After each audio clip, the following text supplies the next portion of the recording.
আমরা বাঙালি দলের পক্ষ থেকে এক সাংবাদিক সম্মেলনের আয়োজন করা হয়। সাংবাদিক সম্মেলনে বিস্তারিত আলোচনা করতে গিয়ে সভাপতি বলেন, বুধবার গোটা দেশ জুড়ে যুদ্ধ পরিস্থিতির মহড়া তৈরি করার সিদ্ধান্ত গ্রহণ করে কেন্দ্রীয় সরকার এবং এই যুদ্ধ মহড়া শুরু হওয়ার আগে মঙ্গলবার গভীর রাতে পাকিস্তানে সিঁদুর নামক এক বিশেষ অপারেশনের চালিয়ে সাফল্য লাভ করে ভারতীয় সেনা।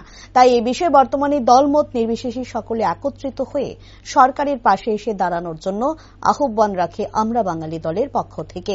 তাছাড়া বর্তমানে দেখা যাচ্ছে দেশের বিভিন্ন রাজ্যে বাংলা ভাষা তথা বাঙালিদের উপর আঘাত ফেলা হচ্ছে।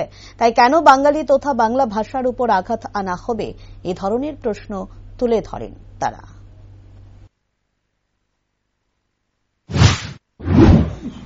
আজকে আমরা একটা বিশেষ ক্ষণে দাঁড়িয়ে গোটা ভারতবাসী একটা যুদ্ধক্ষেত্র, যুদ্ধভূমিতে, রণভূমিতে দাঁড়িয়ে আমরা কিছু প্রয়োজনীয় কথা আপনাদের সঙ্গে তুলে ধরতে চাইছি। দেশে এই সংকটময় মুহূর্তে গোটা দেশবাসীর সাথে আমরা ঐক্যবদ্ধ। আমরা ভারত সরকার, কেন্দ্রীয় সরকারের সঙ্গে আমরা সহযোগিতা আমরা করে যাচ্ছি এবং সহযোগিতা করে যাব। আপনারা জানেন গত রাত থেকেই অলরেডি যুদ্ধ শুরু হয়ে গেছে, যে কারণে পহেলগাঁও সন্ত্রাসবাদী আক্রমণকে কেন্দ্র করে 26-27 জন নিরপরাধ সাধারণ মানুষ, পর্যটক নিহত হয়েছে সন্ত্রাসবাদী আক্রমণে।